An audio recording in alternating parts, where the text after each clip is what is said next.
The next person I'm going to introduce is Elaine. She's with the local ecology agriculture of Fremont. So how many people found out about this event through them? Awesome. Well, she's here to tell you more about LEAF. Hi, everybody. I do see some faces that I'm familiar with. So LEAF is actually a nonprofit organization, and what we do is focus on sustainable lifestyles like saving water, saving food, stop food waste, stop packaging waste, and we also have an urban farm where we grow vegetables and we donate it to the local food bank, and we have a community garden in Niles where people can rent and grow their own foods. So how we like to educate people and all this stuff, so we have workshops at the Fremont Main Library. Our winter workshop series has started in October, and it's going to run all the way through March. We're going to have one in November on stop packaging waste. In December, we have a maker class for kids, and adults too if they want to, where we actually have them make things out of old seeds and old cardboard or whatever, and so it could be something that they can have in their house. And we have a really good lineup for next year. In January, we're going to have a workshop on how to plant a tree. That sounds very simple, but it's a little bit more complicated, and the care of the tree is really, really important after you plant it. February, we're going to teach people how to build a worm bin. And then our most popular one right now is March is about bees. So we're all about bees. We have 9 hives at our garden. We harvest the honey, and we sell the honey at our garden, and we actually teach people on what bees are all about and how important they are to a garden for pollination. So we welcome you to all this. You can look us up at fremontleaf.org. And our collaboration with ACWD and BOSCA actually have gone back 3 years. Every year we get more and more people coming and really learning about the importance of water and how to save water and conserve water. So that's why these workshops are really important to us. So thank you for coming. We're super happy to be partnering because we have very similar missions on using water wisely. Our other partner she mentioned is BOSCA, who helped us coordinate our lovely speaker. And just as a disclaimer, anything that's said here is not necessarily representative of any of the organizations here. So next, I want to introduce our lovely speaker, Deva Luna. She is a horticulturist, manager, and principal designer of sustainable landscaping business called Earth Care Landscaping. She specializes in sustainable and water-efficient landscaping using California native plants and appropriate irrigation techniques for hardscape techniques. She was also the coordinator for the teaching garden in Santa Clara Unified School District for 14 years and has a huge garden and chickens. So welcome, Deva Luna, please. Yeah. So if you want to just turn on your mic. Okay, I'm going to turn on this mic and hopefully it will all go well. Can you hear me better now? No. Can you hear me at all? It's not loud. All right. Hello? It's all on. Not. Go ahead. Turn it on. Give me the light. Hello. Can you hear me now? Of course you could hear me already. How about if I put it here? Okay. All right, so I will do my best to not make it too tinny. Okay, let's get started. We have plenty to talk about. I just have to know how to turn these.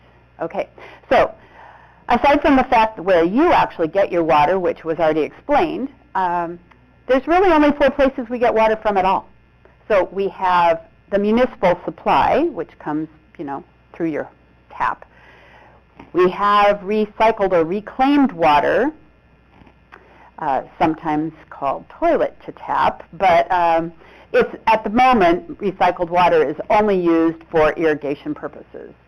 We have rainwater, which we're going to talk about today, and there's gray water, which basically is water that you use once in your home and then you use it for another purpose afterwards. So like if you wash your hands and then you catch that water and you put it, in the garden. So that would be gray water.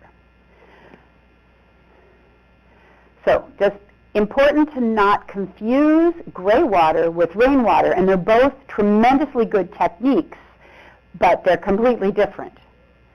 So gray water is produced all year round because we wash our hands and take showers and do laundry all year round. But rainwater, as we know, is only supplied to us from the sky just for 5 months, and not always that, in California. And then we have a 7-month period where we have no rainwater, and so that's why storage is the big deal with rainwater. And with gray water, you're not supposed to store it at all. You're supposed to use it right away so it doesn't get septic. But and salts can build up in gray water, and so there have to be mitigating things for that. But the main thing is that with rainwater, it's very pure, and so it doesn't have those salts in it. And you don't really need a permit to capture rainwater in a rain barrel. Bigger systems do need a permit. Our watchword here is going to be slow it, spread it, sink it. And this is how you capture your rainwater. It isn't always kept and stored in a barrel, although we're going to talk about that plenty. But there are other ways to capture it, either in a rain garden or a dry creek or in a swale. And I'll show you lots of pictures of those things. So here's an example of something you might see where the downspouts come out, they hit onto concrete, there's no place for it to go. So in this case, there's a little area where it can sink into the ground, but we can do better than that. So passive systems for rainwater would be like swales, which is basically just an indentation in the ground, or rain gardens, which would be an indentation in the ground that you plant, or percolation ponds, where there's different ways for water to sink into the ground. Simple catchment and off the roof is a typical way to capture rainwater. And we'll talk about kinds of roofs and different kinds of ways to capture rainwater from your roof.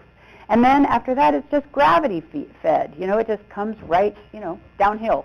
Everybody knows how water works. It always goes downhill. You can store it either above ground and then let it go downhill, or you can store it below ground, which is more expensive because you have to dig a hole, right? And then you have to pump it up. But there are ways to do both, and I'm going to show you lots of pictures. Australia is way ahead of us in this. We have a similar situation with drought, but Australia experienced some severe droughts a while back, and so they have done all kinds of water restrictions, and they have made all kinds of laws to allow rainwater catchment, gray water in every home, all that kind of stuff. And so we really kind of look to them and as a model to that's what our future is going to look like. So here are some of the things that we talked about. So I want you to see this picture, and maybe we should turn the lights down, Megan. If we turn the lights down, it might be easier to really see the details in these pictures. So this is a parking lot in San Jose near the train station. And you can see, I want you to see the detail, that this parking lot has no gutter, has no curb that keeps the water on the parking lot. And the planted area nearby is lower. So all the water runs off the parking lot into this swale. And this is a best practice these days, because instead of needing giant culverts underneath your parking lot and take all the water to the bay and all that infrastructure, you can keep it locally and you can just use it. And what's really an important point is that while water, like the ocean, is very good at dissolving and spreading toxins, for instance, when we had the Deepwater Horizon oil spill, the water spread immediately far and wide, but it didn't really go away. But soil, with the soil microorganisms, has the ability to clean toxins, because all those fungi and bacteria, that's really what they do, is they turn toxins and things into their elements. And so being able to use with plants and soil, all the kind of crap that ends up on the parking lots all year long, once the rain comes, it brings it to the soil, and then the soil organisms clean it. And it's basically acting as a big filter. So here's another example of another swale. And this one is also, it's planted with juncus, which is a kind of native rush.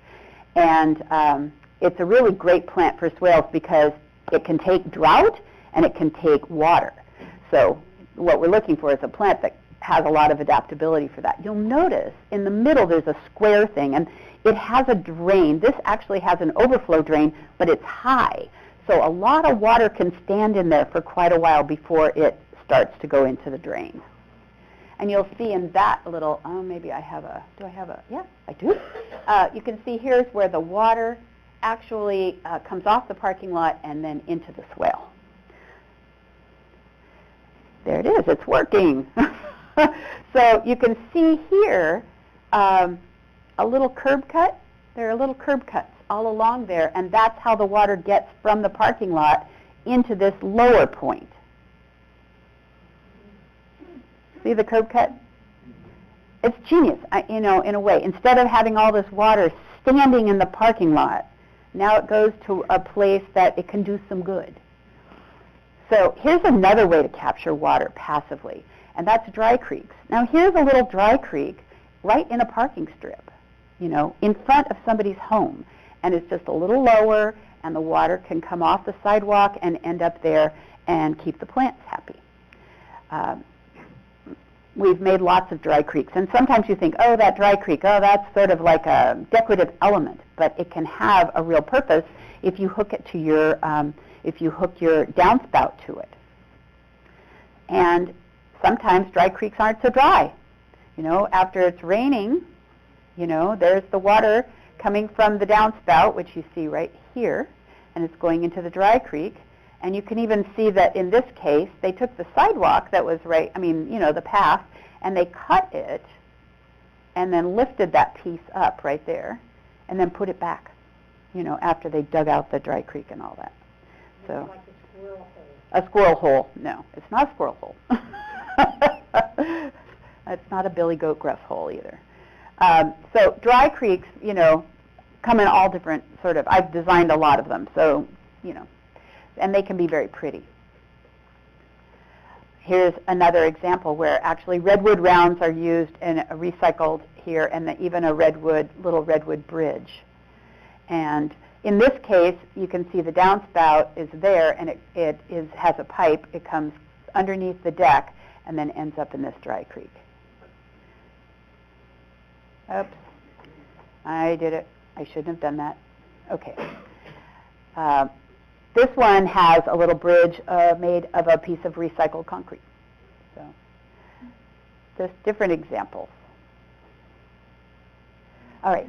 So swales. I said a swale is basically a low spot in the ground, and you can see here it's even on. There's a swale here on a hill, and it's always cut. We all learned this about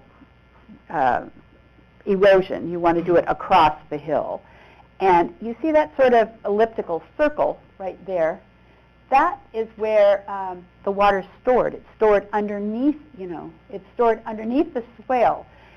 And you don't have to do anything. Nature does that. It's just like a sponge underneath there. And it holds the water and gives it back. And usually when I make these swales on a hill, I will plant either in the swale or right next to the swale. You can see these plantings.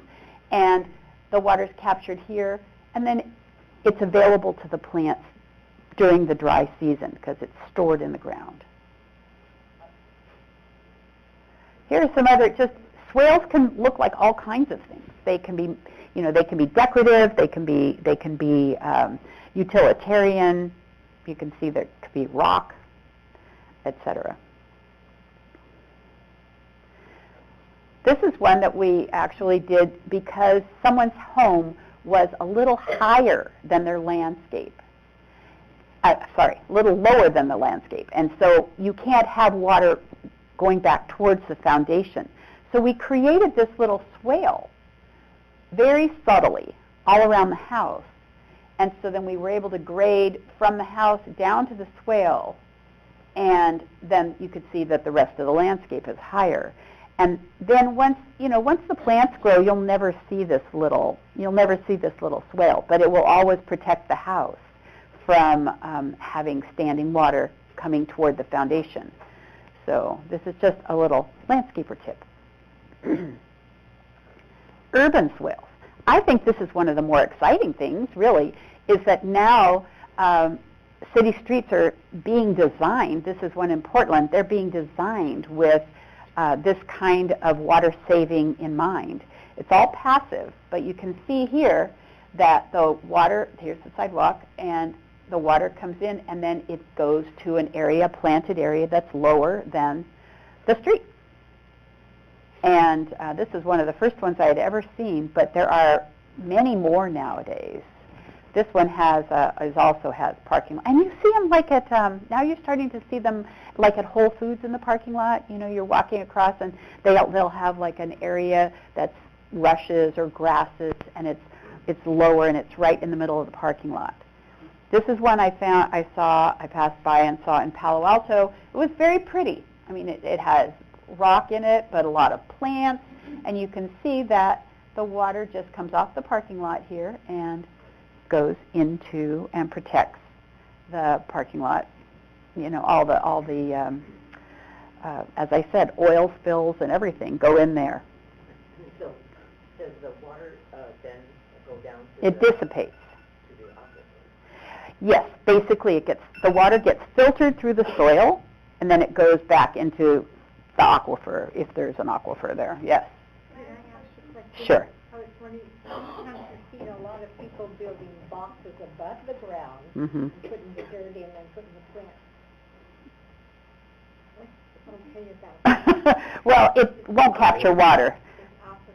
Yeah, it is. So a lot of people aren't of this mindset yet. I think what we're really trying to do is show people that this is a possibility. This is a new way of thinking. Usually we think, oh, let's just put gutters around, and let's put curbs around everything. But it's better to do it this way, yes. So in areas like in my little town where I live in Niles, we have a lot of flooding. Mm-hmm. And it stays stagnant for a long time. Right. Which is great for my kids because they want to play, but obviously it's not great. Is there like programs that the city helps if we want to install swales?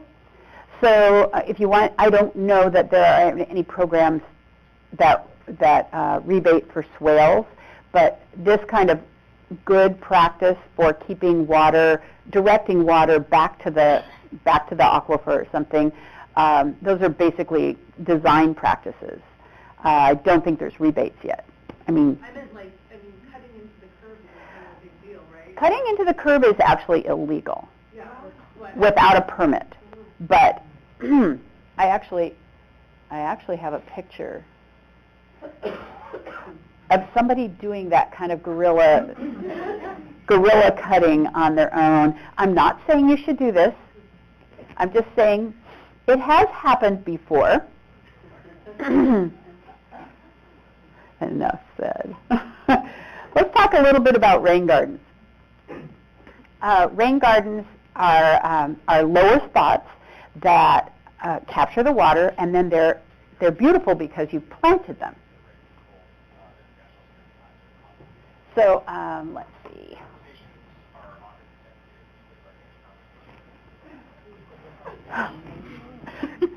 So why would you create a rain garden? First of all, you can save water, and it reduces water pollution, so you aren't sending any kind of pollutants to the bay. And this is a very interesting thing. I bet most people didn't know this, but we have a lot of energy costs in California. 15 to 20% of all of our energy, all of the electricity used in California revolves around pumping water, storing water, cleaning water, taking water to your house, bringing it back. And so if you can save water right on your site, you're cutting into this usage of electricity. So therefore, saving water in this way also contributes to not creating a higher carbon footprint. Of course, if you plant some wonderful things, you can contribute to wildlife, biodiversity, different kinds of pollinators, all that, and you're replenishing the local groundwater. Reduces the heat island effect because when you have a lot of pavement, it just gets hotter and hotter around there. So saving money, reducing waste, it's a win-win situation. Also keeps the water away from your foundation because a lot of those downspouts come out right near your foundation. They're beautiful, they're fun to play in, they're good for a microclimate, they improve the local water cycle. So here are some of the things you need to know if you're going to make a rain garden. We haven't gotten to rain capture yet, but rain garden, you want it to be at least 10 feet away from your foundation. It should have easy access to your downspout. It should be in full or partial sun. If it's in a totally shaded area, it's going to stay too wet, muddy, mucky, and it won't really work very well.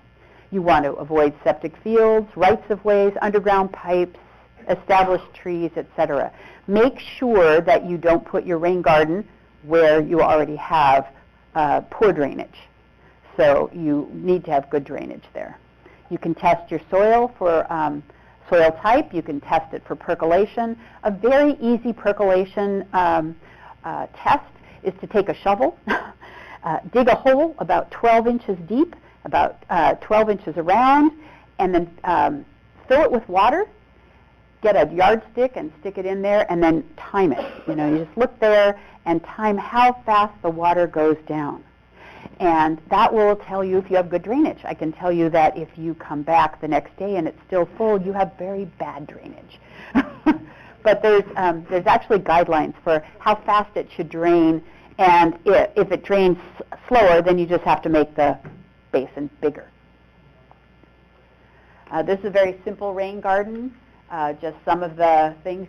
There's an area here of planting where water is still captured. The water is flowing downhill to this lower point. Sometimes you have to add planting mix of some kind to improve the water holding capacity down here, but sometimes your soil is just fine. Then you want to have selected native plants or plants that are really tolerant of both drought and flooding. Usually you would never put a filter fabric or a liner in this at all. Some people will put a, depending on what the storage capacity of it is, some people will put drain rock at the bottom, but I haven't found it generally to be necessary. So you could see some drain rock underneath. Here you can see that this is the downspout. It's attached to, in this case, to a dry creek, but it could also be attached to a pipe. It could be attached to an underground pipe. And then this is where all the action happens, where all the filtering happens, and there's actually an overflow structure in this one, which would be if it had to go, once it got high enough, maybe it has to go to the sewer, but if you've scaled it properly, you probably won't need that. This is an example of a rain garden. So this is one that takes the excess water and pollutants from the lawn, because lawns are often filled with chemicals, both fertilizers and pesticides.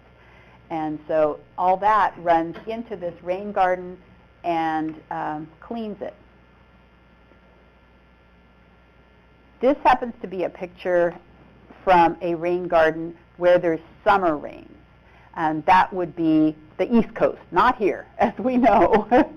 So those are typically plants that you would find on the East Coast. And you often see these little islands in lawns on the East Coast. But they could, sometimes they're raised, but it would make just as much sense for them to be a little lower. Okay, let's talk a little bit about rain barrels. So usually they're at least 55 gallons, and they're a great source of water during an emergency. But of course, if you're going to drink it, you do need to clean it.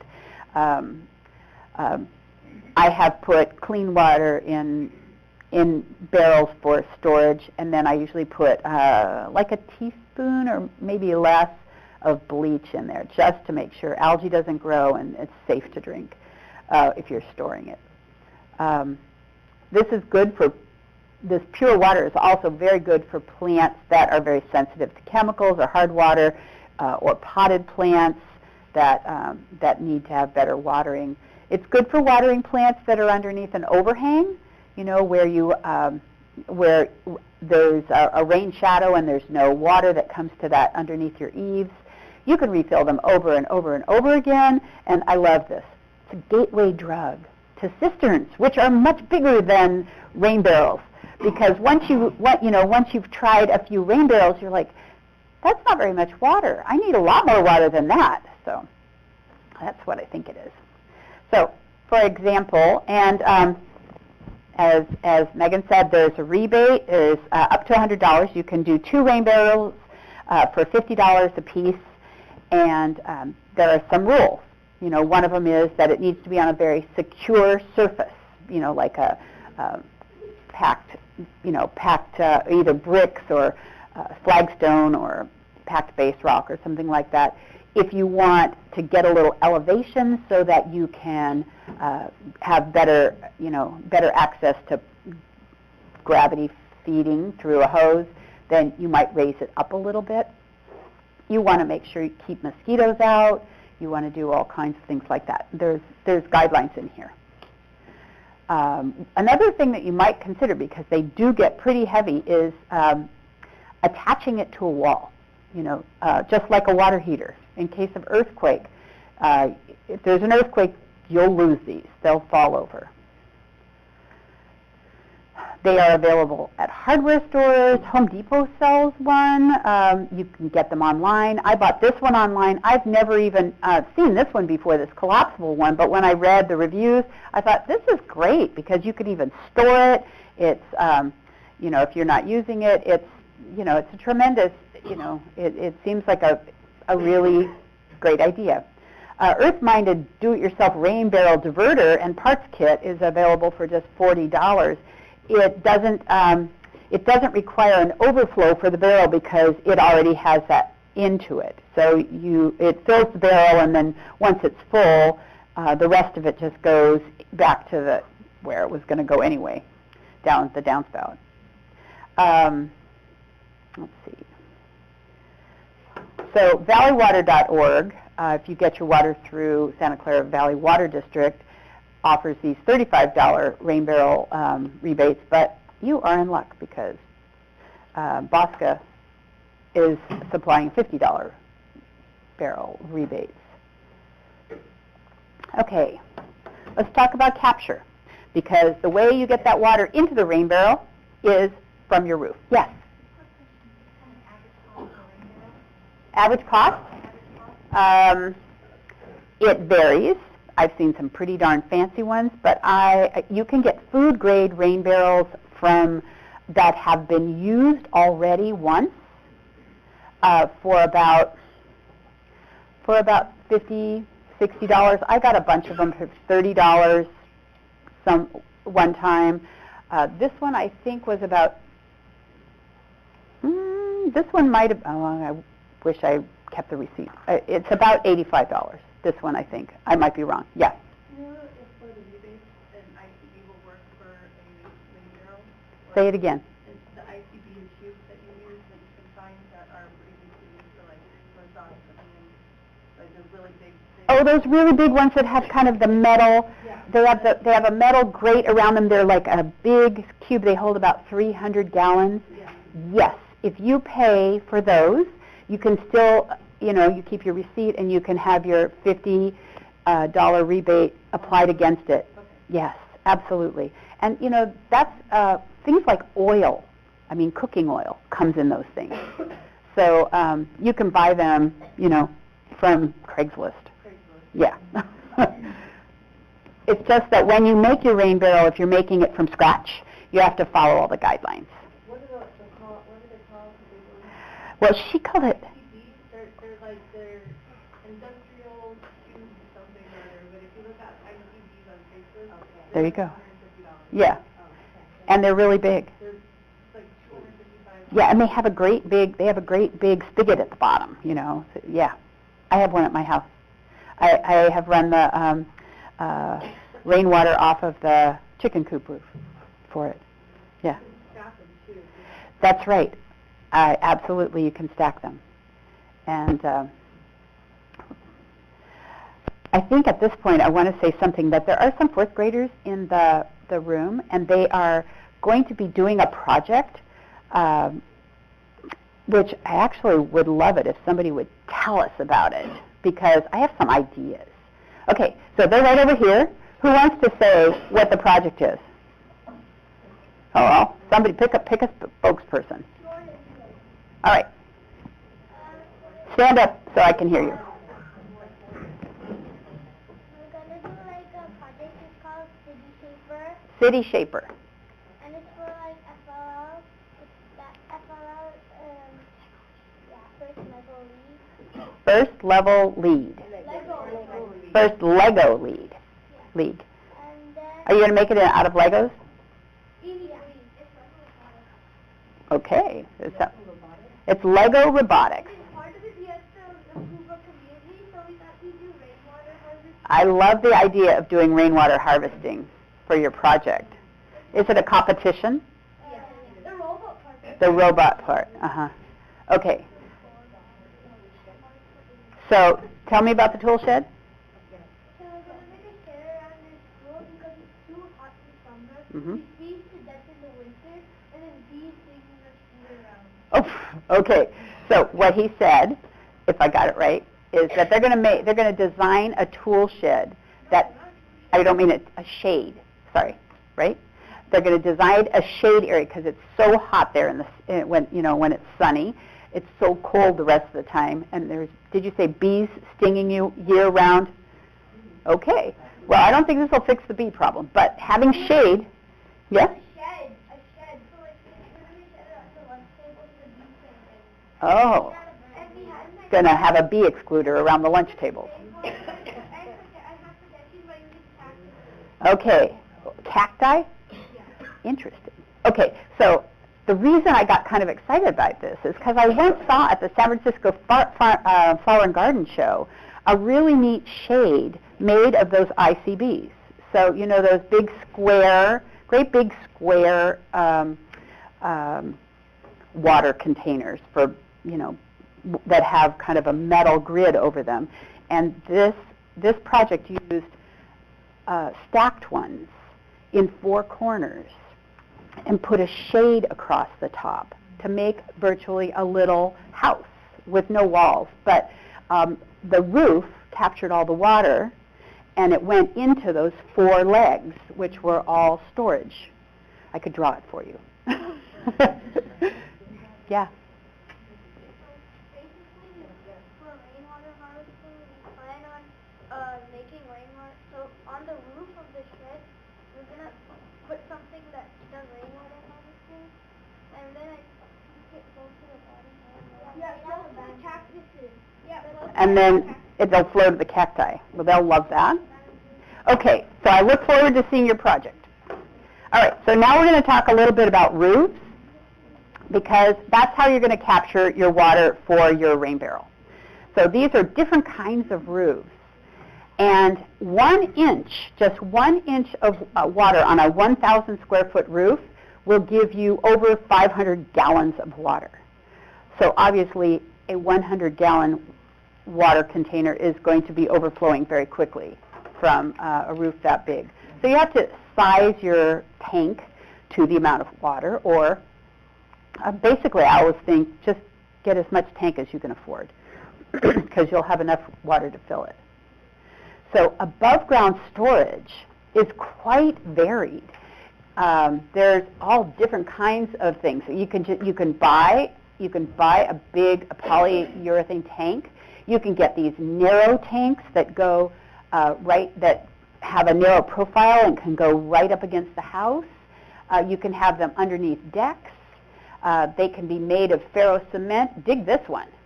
This is a rock, a real rock, but that is a tank made to look like a rock. Because, of course, tanks aren't always beautiful, and if you have a small property, you might not want to fill up your whole yard with tanks. That might be, not exactly what you want. But I'll show you some pictures of ideas. You can also put it below ground. So if you put your tanks below ground, a couple of good ideas are if you are replacing your driveway anyway, why don't you put it under your driveway? You know, just if you're taking out the driveway, just dig a big hole, you know, and put your below ground storage there. If it's below ground, you do have to pump it out, so there's a pump in the tank. But there are all different kinds of things. This one is kind of interesting. This one is a bunch of modules that can hook together, and they're very strong. They have each one has internal strength, and so you can basically wrap the. See, this one has plastic all wrapped around it. It's folded up on top, and then you just backfill. You put a couple of feet of soil on top of that, and you can plant. And it's completely hidden. But we're talking about something more modest. You can do single barrel catchment as long as it's attached to your roof in some way. It could be through a rain chain like this. Or you can do a daisy chain, where these are some of those food grade containers, but they're connected by a pipe. So when the first one fills up, it goes to the second one until it's filling all of them. So you can really increase the amount of tankage you have by connecting them and just having inflow at one end and the outflow at the far end.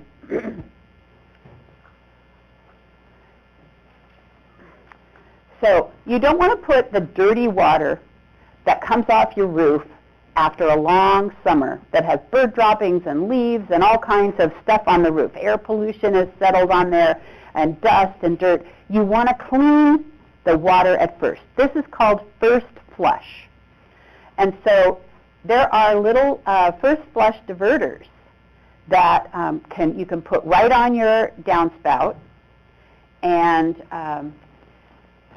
generally they have like a tube. It might be a tube that goes all the way to the ground, but you can see here it has like a little float valve in it. So the water comes in off the roof, and the first water is going to be dirty, and you don't want to capture that. And so then it fills up this tube, and then when the little float gets to the top, it closes it off, and then the rest of the water will go where you want it to go. So that's called a first flush diverter. You also need screens to keep the mosquitoes out of your tank and to keep the leaves out of your tank, and maybe even to keep the raccoons out of your tank. You know, you don't really want anybody in there. So these are little details. This is a family that I was privileged to go and meet with. They're in San Jose, and they were on the Going Native Garden tour, which every year I always go and judge the gardens beforehand, just to see that they have enough natives in them. And they had this giant tank, and they also had 3 smaller tanks in their backyard, just a normal backyard. But they hired an artist to paint them. And I just thought it just turned this utilitarian tank into a work of art. So you can see their garden here, and their tank is right there. And they have 3 other tanks in the side yard, and each one of them has a big picture of a native wildflower on it. So one has poppies, and et cetera. And then this is their structure, how it was set up. This is the overflow, first flush overflow, and once it's full, it just drains out very slowly. And then they have a tank. You can see that they've captured the water here, and it's coming over to the big tank. So rainwater harvesting in these kind of big tanks, these big professional installations, are not inexpensive. So between design and installation and maintenance of these big tanks, they are like $50,000 to $60,000. Although the range can be less and more. And obviously, if you do a lot of it yourself, you can save much of that money. This is professionally installed. The costs per gallon when you're doing it above ground is anywhere from 80 cents to $3 a gallon. But that's your initial startup cost. Remember, you'll be able to use it year after year after year with no additional cost per gallon. Underground, it's almost twice that. So because you have to dig, you have to pump, etc. And anyway, there are big systems. This is a San Francisco hospital, and they have a 90,000-gallon rainwater harvesting system, and they irrigate the living roofs with it.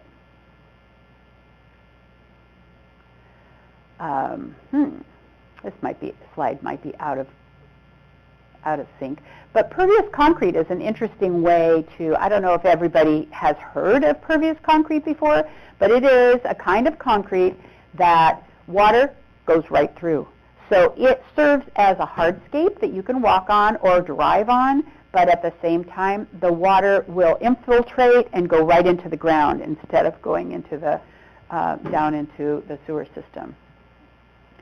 That slide was just randomly there by accident. Yeah? Okay, I need one at a time. Yeah? Plastic soil? So basically, you could use like plastic or things, and then when it rains, it'll go through. So it's another way to increase the amount of percolation into the soil. Is that what you're saying? It's called plastic soil? Interesting. All right, so when you're planning, let's see. It is 10:30. I'm thinking maybe we should take a break. Yeah, let's take a break. So bathrooms are over here. There's going to be snacks and drinks, which you can't bring back in here, but you can definitely go outside. There is a beautiful garden outside, which I urge you to walk through, filled with drought-tolerant plants, and come back in about 20 minutes.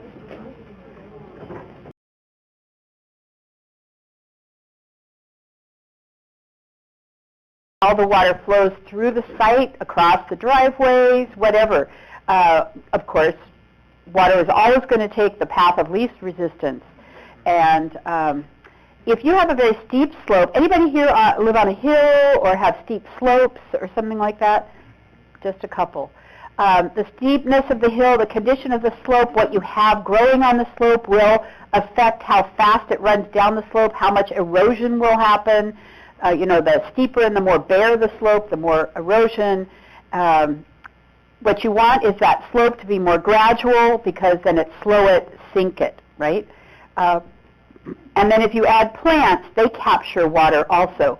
So if you have shrubs, the rain hits the shrubs and then it goes slower into the ground and isn't as likely to run off. That's basic erosion control.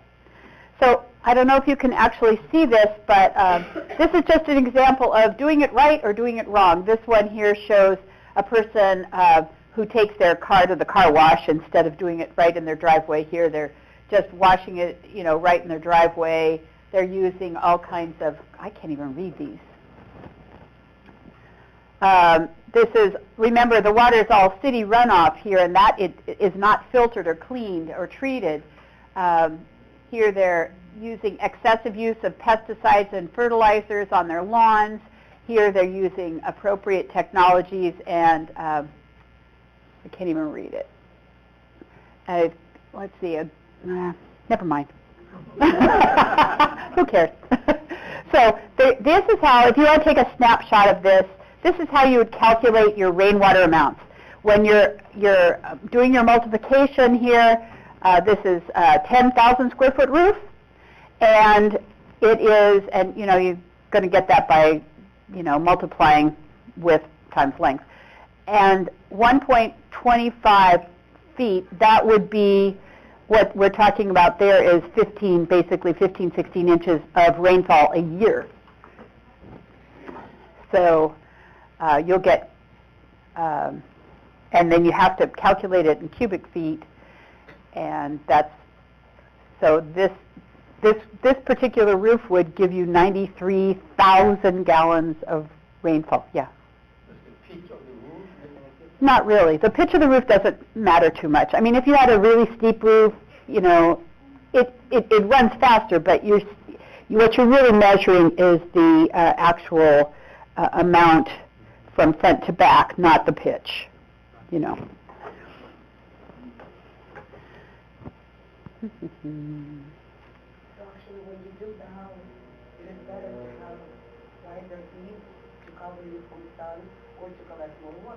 Oh, that's a design question. Yeah, it's something to think about. All right, these are things about rain gardens, which we already talked about. But let's see. Yeah, if your slope is greater than 15% on your land, then you probably want to talk to a professional. I'm sorry that this slide is out of place, but this one has to do with calculating the amount of rainfall and how big to make your rain garden if you're doing a rain garden. I'm just going to go through this and do something different. Here's an example of someone who's creating a dry creek. And so they're finding a way to divert the rain into their landscape. At the moment in this picture, it's not very, this is not very aesthetic, and it's just dirt. But because there's the amount of depression, they can add rocks to it. They can add some filter fabric just to keep the rocks from mixing with the soil. I always recommend that. And then they can make a really attractive what will be a dry creek in the, it'll be a seasonal creek, a dry creek in the summer. So if you aren't getting enough drainage from that, you can, if it's overflowing, you can use a garden fork and poke some holes in it. You can add sand and compost to that soil. You could add a rain barrel. You can dig it larger. These are just all different ways if your rain garden isn't quite big enough. I want to talk a little bit about plants that can go into a rain garden or into a swale. The main thing is you want plants that will grow in the winter, not be dormant in the winter. They're going to grow in the winter and then the early spring, and then they go summer dormant, which is when there's no water. There are a lot of native plants that fall into that category. These are plants that naturally like wet winters and dry summers. There also are bulbs that like dry summers. Even daffodils like dry summers. Water-loving annuals can be, things like California poppies, which aren't really an annual, but, they come up with the fall rains, and then they bloom like crazy, and then when summer comes, they just die down to the ground. Plants from vernal pools. These are seasonal pools. This is just an actual category of plants. This is a list, which you can snapshot if you want, but these are just native plants that are great for dry creeks or rain gardens. That's the Latin name and the common name. All of these things would have a lot of flexibility and variability for being used on the sides or even at the bottoms of the garden, of the rain garden. Yeah? Can you make the presentation available? I can make that presentation available. What we can do is maybe Megan can, if you want to give, she probably has all your emails, so maybe she can, or you could put it on the evaluation, I would like the presentation, maybe, and then she could just calculate who to send it to. So here is, here's a native flower. This one is a western columbine. They grow about 3 feet tall and very airy, very beautiful, great for hummingbirds. This little stream orchid, this would be another good plant for the banks of a swale. California fuchsia, perfect for hummingbirds. This is a great plant because it also blooms at the end of the summer, not in the spring when a lot of other things are blooming. And I know the hummingbirds appreciate it. It will bloom all the way from midsummer till frost. And this plant, I love this plant, but one of the things that can be done with this is it does go dormant for a period in the winter, so all you have to do is just cut it to the ground and it immediately comes back. Douglas iris, in fact, now that I think about it, this plant is right outside, like as you drive into the entry, the whole banks are covered with this plant. And they just bloom and bloom and bloom right now. There also are big banks out there of these irises, which bloom in the spring, and they like it dry, and they go kind of dormant in the summer. This is the rush. I was talking about that I use a lot in dry creeks and in swales. And leopard lily is also would also be good. This checker bloom is a very sweet perennial that could grow. Goldenrod also would be a good one because it spreads and it knits the soil and it'll be good. Here are some different resources. Different books that I thought were really good, different people who helped me with the slides. Someone asked me if there were some contractors that I would recommend who are professional and do this. So this one right here, you see down there it says John Russell Water Sprout, right there. John Russell does basically rainwater installations. He's in Oakland, but he travels. I believe he charges an initial fee to come out and see your site, so you have to be pretty committed to it. But you could talk to him or look at his website, watersprout.org. Sherry Osaka is a landscape designer, actually a landscape architect in Santa Clara County. She's in San Jose, and she gave me a lot of these slides. Her business is called Sustainable Landscape Design, and she designs both gray water and rainwater catchment systems. Let me think, who else? Oh, there's a someone called what is his name? Several of his pictures of his installations were in this slide presentation. Bay Maples, a fellow who runs, the name of the business is Bay Maples. And Bay Maples does a lot of rainwater and gray water systems. And so that's another contractor that I could recommend. Let's see, what else do I have? Okay, so I wanted to talk about a couple of things that people asked me about while we were in the break. And somebody said, I have a swimming pool I'm thinking of not using anymore. But I would like to use it for rainwater catchment. Is that practical? Well, yes, it actually is. There is a way you could do that because you have this big hole in the ground. You're going to cover it up anyway. You're going to fill it, right? So there are these things called Atlantis D-cell tanks. So they are, and there are several different kinds, but that's one brand I know about. So they're kind of like great big squares, like a milk crate, right?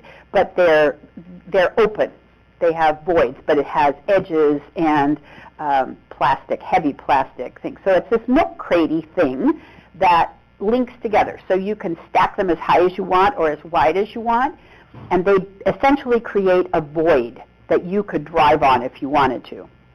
So what you do to make a rain tank out of that is you take a giant piece of heavy plastic, polyurethane, and a big liner. You saw some of those pictures where there were underground tanks.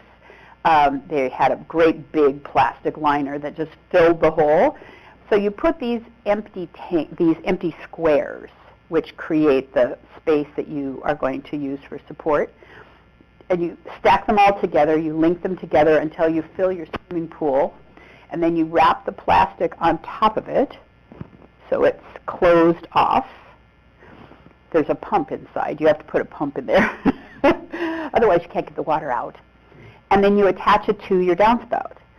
And then you cover everything over with soil, a couple feet of soil. And now you have an area you can plant or put a patio on or whatever. It's strong enough to drive on. Does that make sense? And so you're landscaping again, but you now have this secret underground storage area underneath your patio or your garden. And that's where you'll store your water. I mean, so I'm telling you the basic thing, but you would want a professional to do it. Somebody who guarantees their work. Does it require a permit? Yes, that should have a permit. There are a lot of different things that require permits. Anything that changes your house, the street, your foundation, your plumbing, anything like that generally requires a permit. So, so yes. So, one of the solutions is that you can create a collection system, get Under your driveway? Yeah, when public for that. Yeah. Yeah, I'm almost positive you'd need a permit for that. Because even if you're just changing the approach to your, up your, like the ramp to your driveway from the street, it's called a street opening permit or an encroachment permit. That piece needs to be done. Yeah, I'd say anytime you're doing something that is, a little bit tricky, I would talk to professionals and get a permit. You just want it to be above board. You don't want anything to go wrong. So, okay. Any other questions that have come up? Because I'm going to put together this rain thing now, and you can help me. But, yeah. I wanted to tell people that if you have gophers in your backyard, don't plant daffodils. Because mine disappeared. I was looking out the window, and it was slowly going into the ground. Mm-hmm. I had planted 3, and slowly I watched somebody under the ground. That's really interesting. I always thought daffodils were kind of immune from gophers. They never. Interesting. I seen it. It's disappearing. All right, so let's try and put this, we can continue this conversation about anything that's been, that you've thought about during this thing. I guess, I don't know where Megan is, but we could turn the lights back on. Hello? Oh, if somebody wants to go back there and try and figure out how to turn the lights on, that'd be great. Because it'll be easier to see what's going on here. All right, so I ordered this tank from Amazon. And like I said, it was under $100. I think it was like $80, but I have to double check that. And it comes in a 60-gallon. It comes in a 60-gallon tank, as well as this is the 100. And I feel like I'm in one of those unboxing videos. Okay, so this is the name of the tank. Vingli. All right. All right. So let's see what we can do here. I'm really doing this for the first time. I did open it up yesterday, but just to make sure all the parts were there. So the top of the tank, you will see, has a screen. This is where the water's going to come in, but in theory, it will keep all leaves out. I think it would keep mosquitoes out, but I'm not positive. Those look like a little bit too big. I think a mosquito could get through here, so you might want to put a little bit of a screen, like with a smaller mesh, on top of it, don't you think?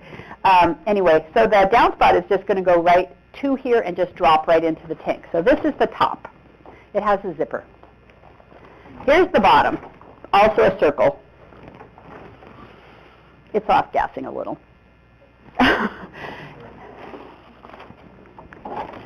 Comes with this handy-dandy bag of parts, and we're just going to put it together. So it comes with so this part here has a little filter, and this part is going to be on the inside of the tank, and this part on the outside, and it has an on-off switch, right? And this goes at the bottom, right at the bottom. So I'm going to pass this around. You can see, if you unscrew this, just make sure you don't lose any of the washers, because I'm counting them. Because those washers are really important. And where's the other piece? Yes. The 100-gallon tank comes with another spigot too. So this one is, I have no idea why they designed it this way, but this one also has, an entrance for the water. This will be on the inside of the tank, and the water will go in here. This unscrews. It has, just so you see it, it unscrews. It has 2 washers like this, and basically we're going to do it so that we're going to put it in, and put this inside, and a washer on each side. Okay? All right, so now you get to see me put my hand up inside the whole thing just to make it work. All right, I have to get ready for this. Okay. So here's the hole right here. There's a hole at the bottom, and then there should be one halfway around. Let's see, where's the other hole? There's the other hole. This is the one that you're passing around. That's the one you're going to do. So I'm going to put this in here. Does it come with instructions? It does come with instructions. They weren't very clear, but they were clear enough. Yeah. All right. So I'm just sticking it through the hole. Doesn't, not very hard. And I already took one of the washers off. So the washer is going to go on the inside. I'll wrestle this thing. And then I'll screw the little inlet cap on.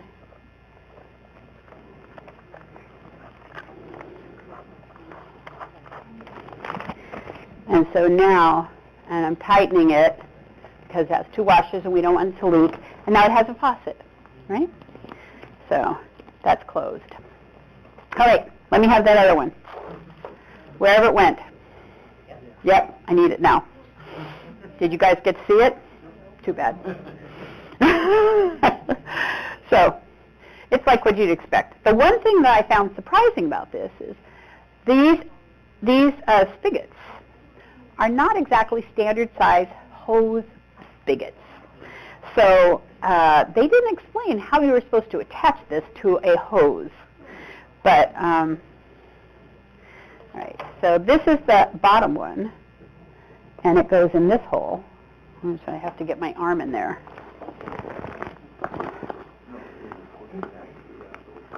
So this one goes here. And we should turn it off. Okay.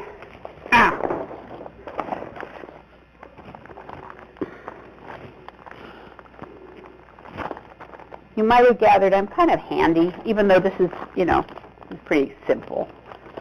But I am not daunted yet. All right, so then you're going to tighten it up pretty tight. Make it face. Hand tighten is good enough, I'm sure. I just don't want, yeah, no wrenches involved. I just want to make sure it's like the spigot's not on the bottom, like upside down. All right, pretty close. Come here. Let me turn this. All right, well, I'm going to do that. There is one other one. Oh, now maybe I should look at the instructions and see what I'm doing. Okay. Instructions on how to set up the collapsible rain barrel.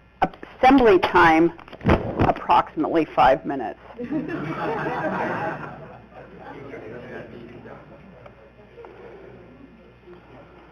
All right. The main thing here is to make sure one of those washers is on the outside and one is on the inside. I'm trying to figure out where this goes. It looks like it goes near the top.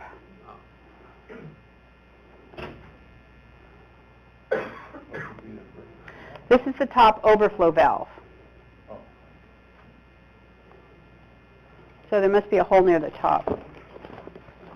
Ah, ta-da. All right. So I'm guessing,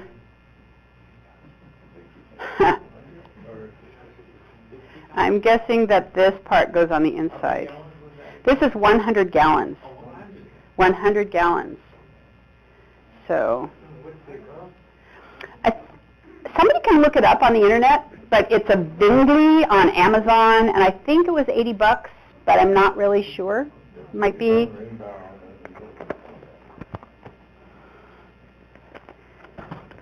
But what I just kind of thought it was an interesting setup that you could store it.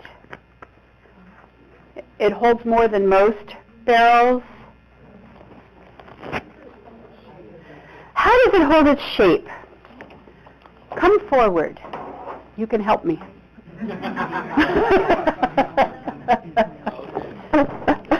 So it has 7, how much is it? $49.99.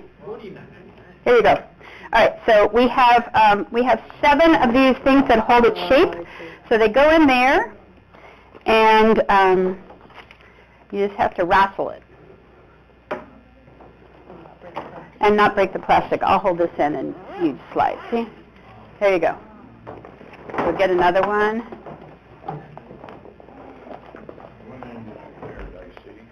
Come here. Why should I have all the fun? Go ahead. So let's just get all this done. So what I did is I rummaged around in my garage to find a hose that was smaller than normal. And this one is just a drip irrigation hose that, but it has no holes in it in series. This is, so when you do drip irrigation, just like Beta and VHS, they are not all the same dimensions. And this is the one that I believe Orchard used to sell. This is, it's nominally called a 1/2-inch tube, but it is not the same 1/2-inch. It must be 1/2-inch outside dimension. You know, the ones we use are 0.07, something like that. But this one does fit on that white spigot. So I thought I would just bring it and donate it to whoever has this, so at least we get one of the hoses handled. Yeah? That spigot is part of a quick release. The bottom one is a quick release system, but I don't have the other part. Yes, exactly. So when I've put in gray water systems and we're hooking things up to the washing machine, it's always different, you know, what the hookups look like. So you have to be pretty creative, and you have to kind of go. That's why I'm so sorry Orchard Supply is gone. So I use that a lot. Ooh, nice. Okay. All right. Good job. All right.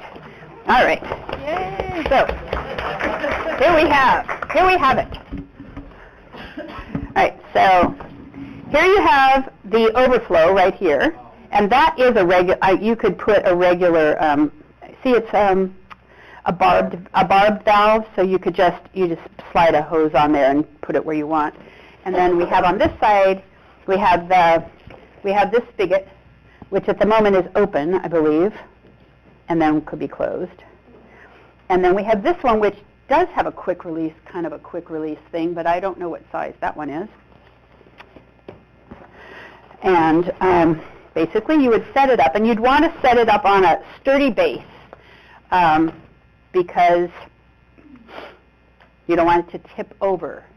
Things that get, you know, if they become unbalanced, I know this because once upon a time when I was a child, we put up one of those swimming pools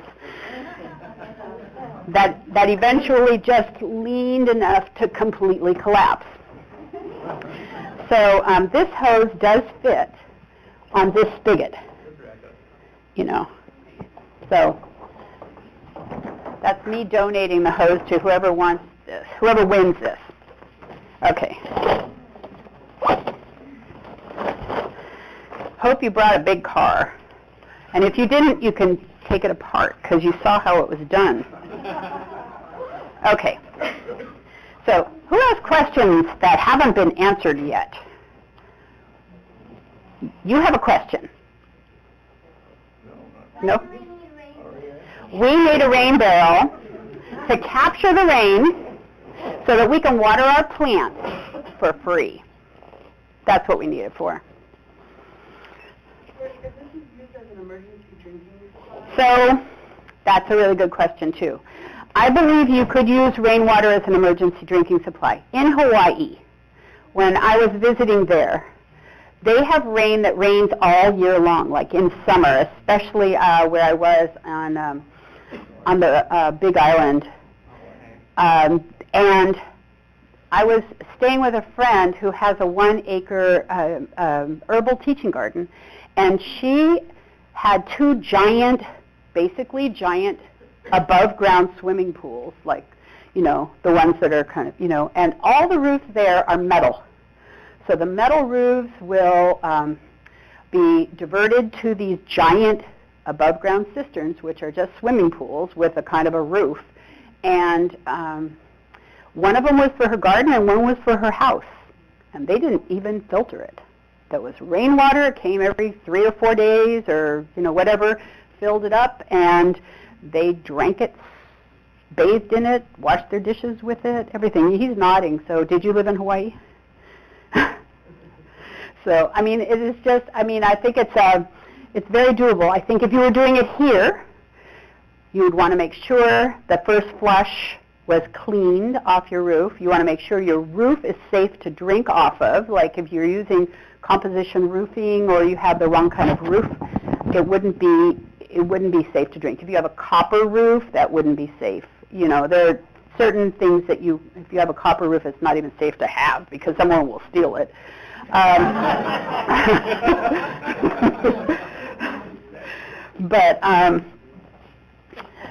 But the Are asphalt tile roofs safe for moving your garden?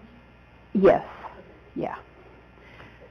So, all right, it even has a little name, Bingley, right? Bingley. All right. So we need those surveys.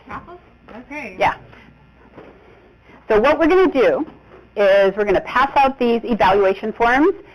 You're going to give me your honest feedback about this particular workshop.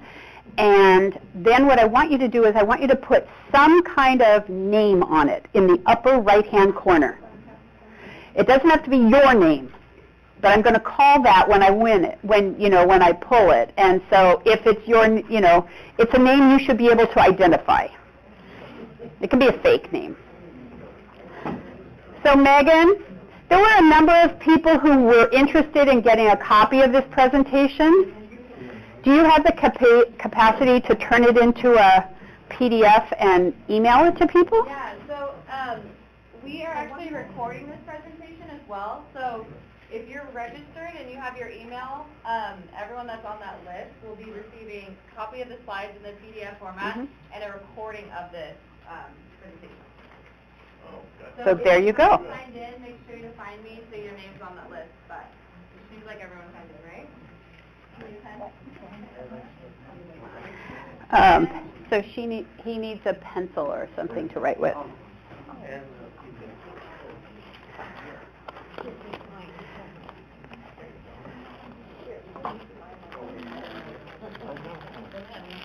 So just so you know, this particular one came with a little replacement piece here, just one extra spigot. And I'm going to put the instructions on the inside in case you want to take it down and put it back up again. Now, on the storage of that thing, do you need to dry it out? Well, you could leave it up all year because remember you're going to leave it up in the winter, then you're going to use it in the summer. But if you want to take it and I would dry it before. I mean, I'd turn it upside down, dry it well, and then fold it up again. I think that's pretty handy dandy. I'm going to take a picture of that myself.